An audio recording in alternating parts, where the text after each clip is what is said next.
बिस्मिल्लाहिर्रहमानिर्रहीम।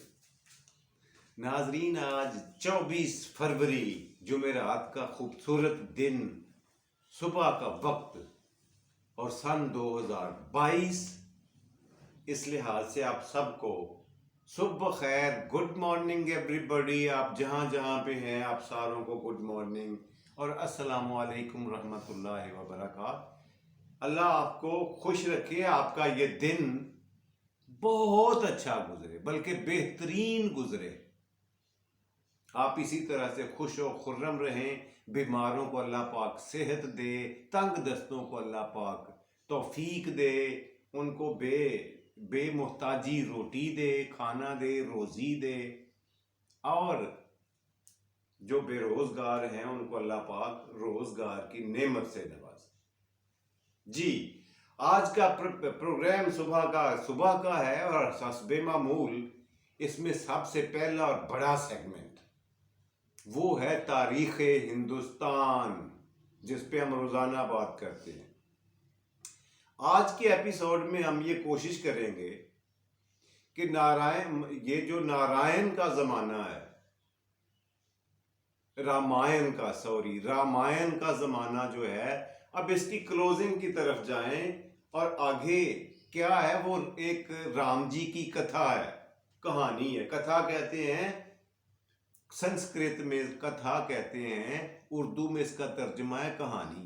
राम जी की कथा, ये कहानी आगे चल के हम देखेंगे कि उसमें क्या है, उसमें झांकने की और उसमें ताक झांकी, उसका तज्जिया करने की, आप तक वो पहुंचाने की कोशिश की जाएगी। तो आज ये रामायण के ज़माने का आखिरी प्रोग्राम होगा, लेकिन तारीख़ हिंदुस्तान चलती रहेगी, इसलिए कि ये जो रामायण का ज़माना है ना, ये हज़रत ईसा अलैहिस्सलाम की पैदाइश से थोड़ा अरसा पहले तक का है। यानी आज से करीबन 2000 साल पहले की बात है। सवा दो कह लें, 2000, क्योंकि हज़रत ईसा अलैहिस्सलाम को तो दुनिया से तशरीफ़ ले गए हुए 220 साल हो चुके। 2022 साल हज़रत ईसा अलैहिस्सलाम को हो चुके इस दुनिया फ़ानी से पर्दा फरमाए हुए, जब उनको इस दुनिया से जिंदा उठा लिया गया रब्बे कायनात की तरफ से। और हमारा ईमान, यकीन और अकीदा है कि वो कुर्बे क़यामत के वक्त फिर से इस दुनिया में मबूस होंगे और दज्जाल जैसे फितने का खात्मा करने का मूजब बनेंगे, इंशाअल्लाह अज़्ज़ा वजल। जी, जब उनकी पैदाइश से कुछ ही अरसा पहले की बात है।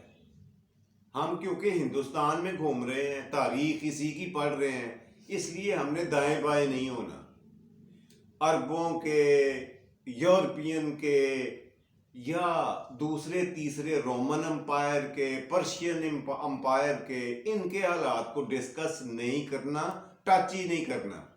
हमने अपना फोकस, तवज्जो सिर्फ हिंदुस्तान की तारीख पर रखनी है और इसे लेकर आएंगे अल्टीमेटली तकसीमे हिंद तक, यानी पाकिस्तान बनने, मार्ज़ वजूद आने तक का जो वाक़या है 1947, यहाँ तक इसे लेके आएंगे।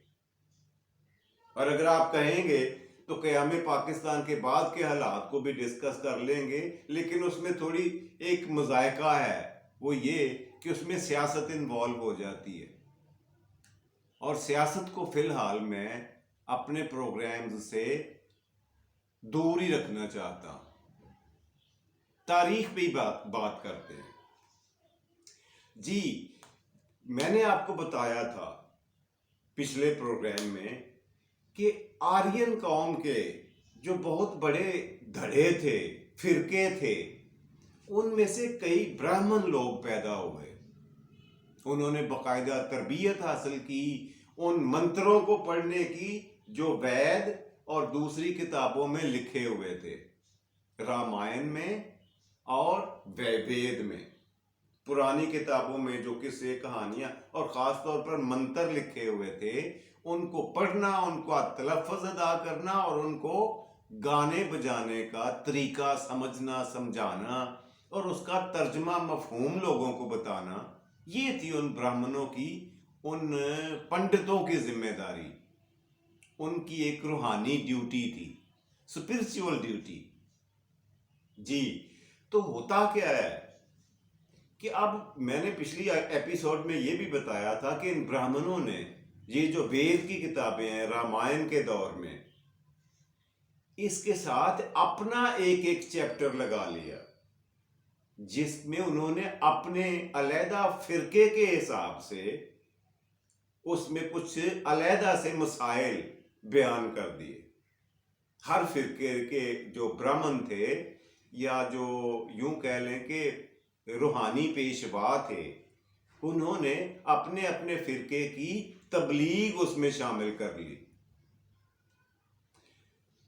चलते चलते होता क्या है, और अपने नाम के साथ उन्होंने आर्यंक भी लिखना शुरू कर दिया, इसलिए कि वो ब्राह्मण जो थे वो आर्यन कौम से थे,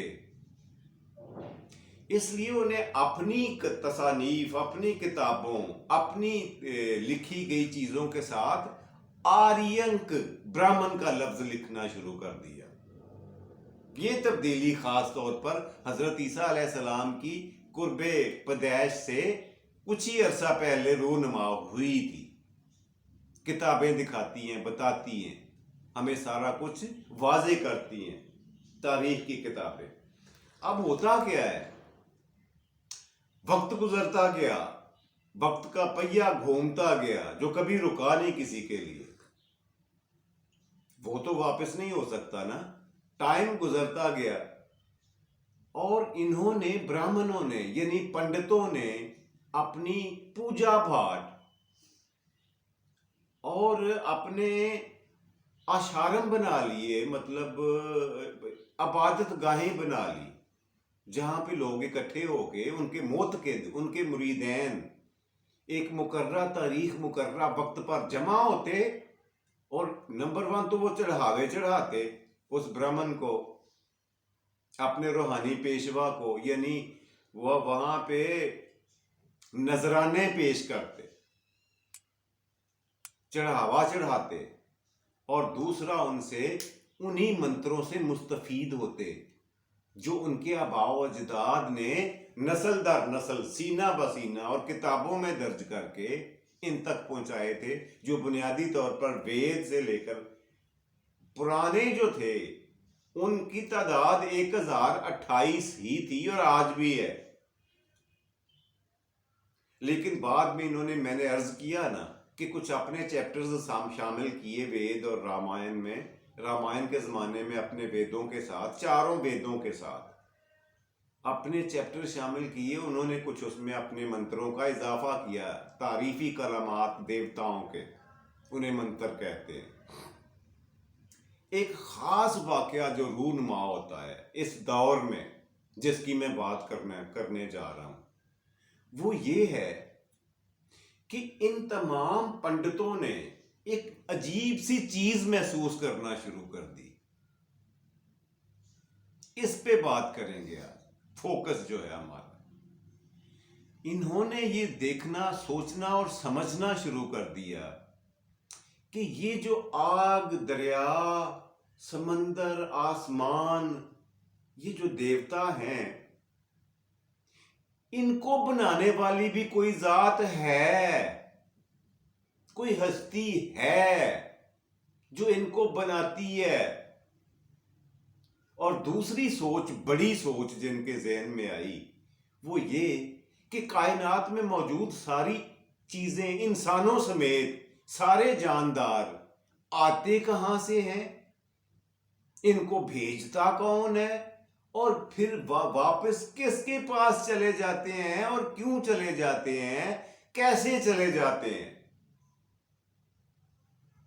ये वो सवालात थे जो पहली मर्तबा उन ब्राह्मणों के, पंडितों के दिमाग में गर्दिश करने लगे, जो आर्यन कौम से थे।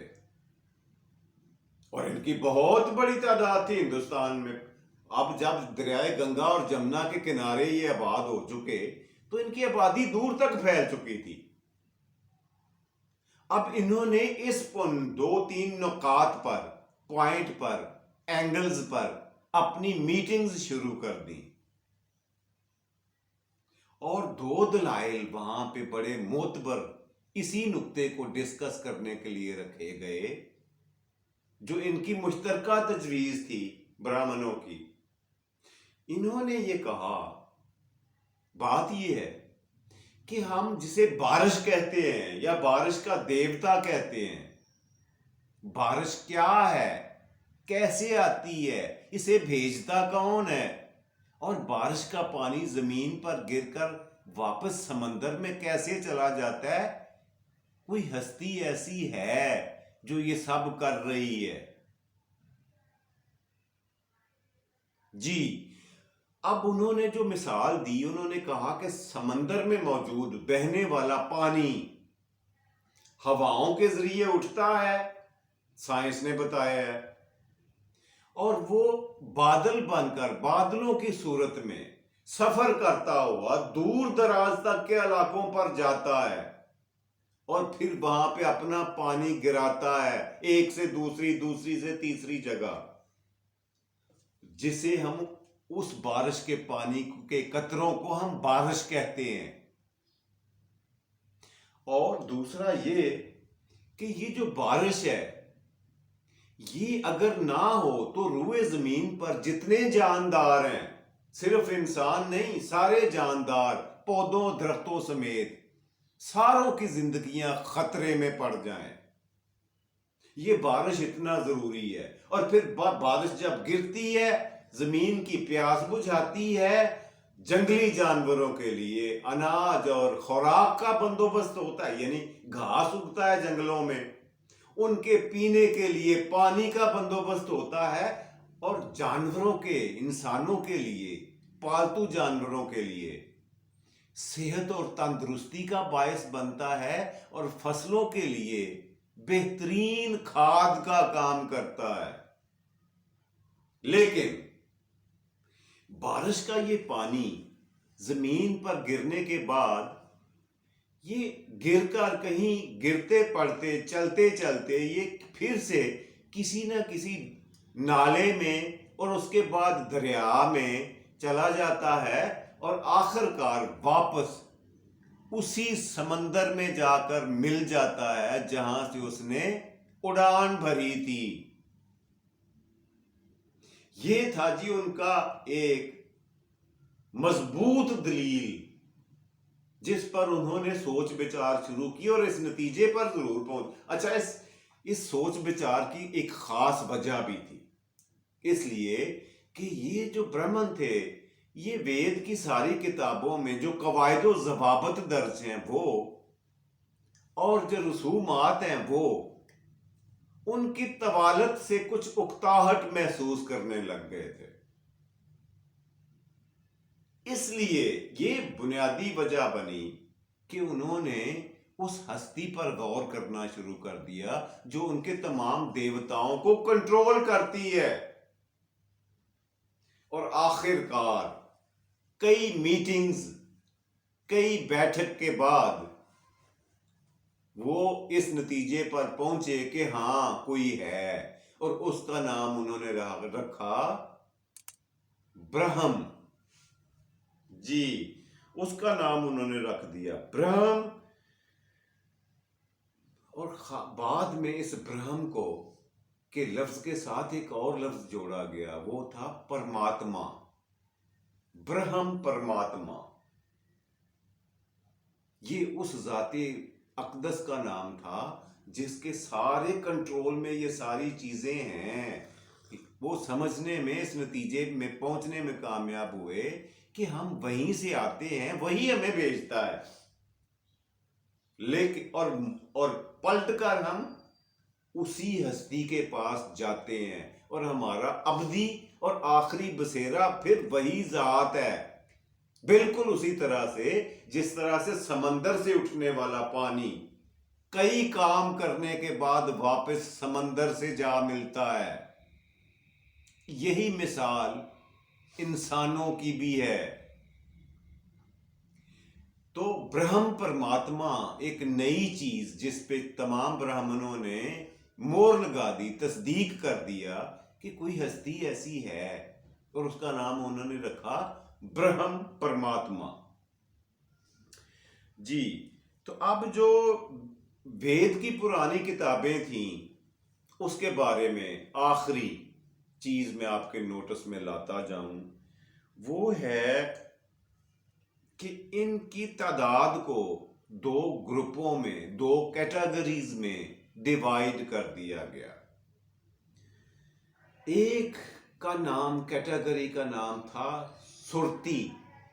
सुरती मैं आपको कहो तो लिख के दिखा देता हूं। सुरती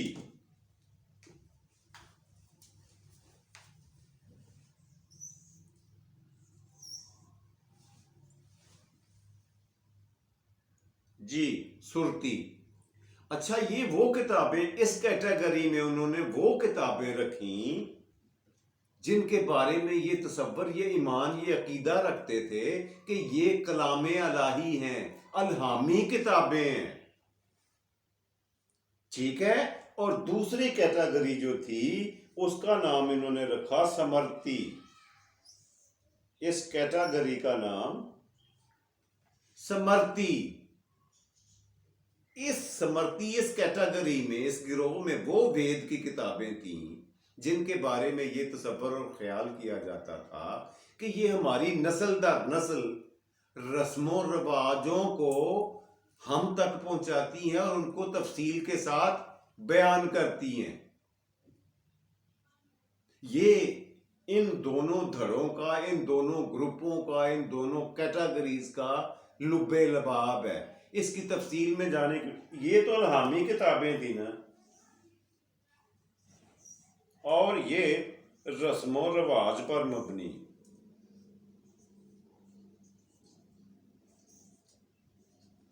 जी, ये आप आसानी से अब आप पढ़ सकते हैं, देख सकते हैं कि ये दो ग्रुप जो वेद के थे, इनको दो गिरोहों में तकसीम किया इन्हीं ब्राह्मणों ने, पंडितों ने, और इनका दोनों ग्रुपों का नाम ये रख दिया, सुरती और समर्ती। सुरती वेद और समर्ती वेद।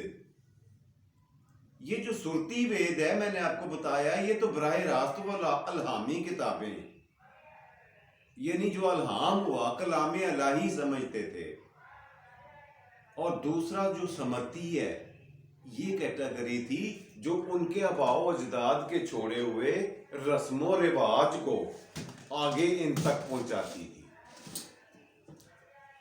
तो यहां पर हम जो रामायण का जमाना है उसको खत्म करने की जसारत करते हैं। इसलिए एक तो आज की वीडियो का, प्रोग्राम का टाइम भी लंबा हो गया, काफी हो गया है, और दूसरा ये कि वेद के ज़माने और रामायण के ज़माने पर काफ़ी किस्सें हो चुकी हैं। हमने अल्टीमेटली इसे कंक्लूजन की तरफ भी लेके जाना है। इस हिस्ट्री को, हिंदुस्तान की तारीख को मंतकी अंजाम तक भी पहुंचाना है। जी, तो आज का सेगमेंट, आज के प्रोग्राम का अगला सेगमेंट, आपका पसंदीदा सेगमेंट, वो है आज का लफ्ज। जी, तो आज का लफ्ज बड़ा बेहतरीन है जो मैं आपको बताने जा रहा हूं।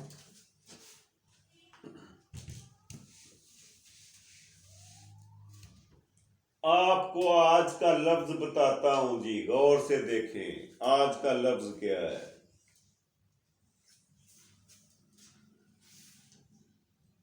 जी, ये क्या लिखा हुआ है? जी हां, आपने सही पढ़ा। मेरे सोने, खालिके कायनात का वो नाम है जो अल्लाह पाक ने अपने लिए खुद चुना। ये वाहिद नाम है जो अल्लाह पाक ने अपने लिए मुंतखब किया। और एक यहां पे मेरे ज़हन में बात आ गई, एक बात बताऊं, गौर कीजिएगा इस पे भी। ना अल्लाह के नाम पर कोई नुक्ता नहीं है, और बिल्कुल इसी तरह से मोहम्मद के नाम पर भी कोई नुक्ता नहीं है। कितनी खूबसूरत बात है जो मैंने आपको बताई। अच्छा, अब बताने ये जा रहा हूं कि अल्लाह, हम बोलते ठीक हैं, सुनते भी ठीक हैं, पढ़ते भी ठीक हैं, लेकिन लिखने में एक माइनर सी थोड़ी सी गलती कर जाते हैं, वो नोट फरमा लें। कुराने करीम में कई मर्तबा अल्लाह पाक का पाक नाम लिखा हुआ है, और वो हमेशा इस तरह से लिखा है।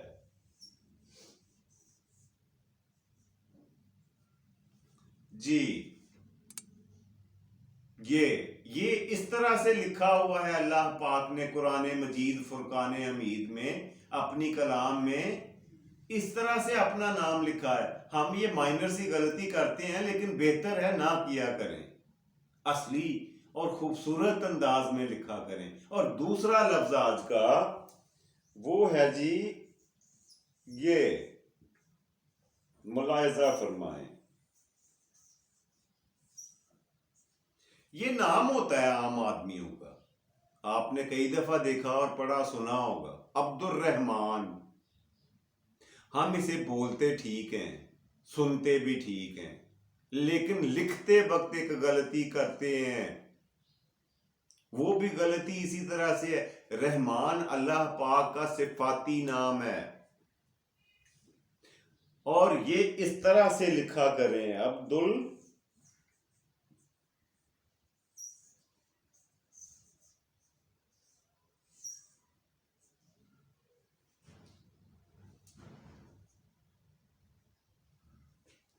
जी, इस तरह से अब्दुल रहमान। रहमान में अलिफ कहीं नहीं है, बल्कि मीम के ऊपर खड़ी जबर है। समझ आ गई आपको इस बात की? अब इस हवाले से मैं कुछ बातें करता हूं, थोड़ा सा वक्त आपको लूंगा, थोड़ी सी जहमत और कर लें। वो ये है कि मेरे अल्लाह सोने के 99 यानी 99 सिफाती नाम है। वो जितने नाम है ना, उन नामों पे हमने कई बच्चों के नाम रखे हुए हैं अपने लोगों के, और ये रखना गलत नहीं है। मसलन अब्दुल समद है, अब्दुल कुद्दूस है, या अब्दुल हादी है, अब्दुल अजीज है, बहुत सारे नाम हैं। तो ऐसे नाम के बंदों को जब पुकारते या लिखते हैं ना, तो उनको अजीज ना अब्दुल अजीज को अजीज ना कहा करें, इसलिए कि ये नामे नामी इसमें ग्रामी मेरे सोने रब का है, और रब का नाम किसी बंदे का हो नहीं सकता।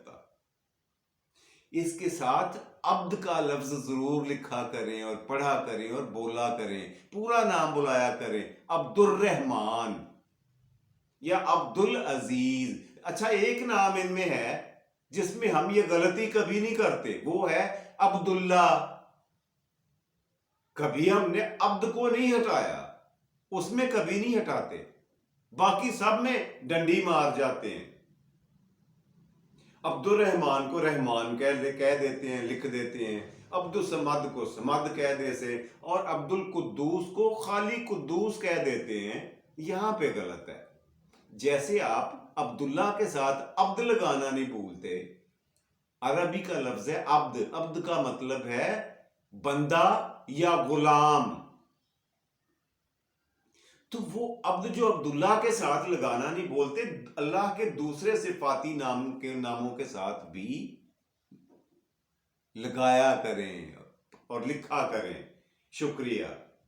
इसी तरह से अल्लाह पाक के 99 नामों। अच्छा, ये मैं एक और बात अर्ज करता चलूं, फिर ज़हन में आ गई है कि लफ्ज खुदा ये कुरान मजीद में कहीं दर्ज नहीं है, ना किसी हदीस में है। खुदा का लफ्ज फारसी से आया है हमारी जबान में। नाम बुरा नहीं है, फारसी में खुदा उस हस्ती को कहते हैं जिसको किसी ने पैदा ना किया हो, वो खुद से पैदा हुआ हो। अच्छी बात है,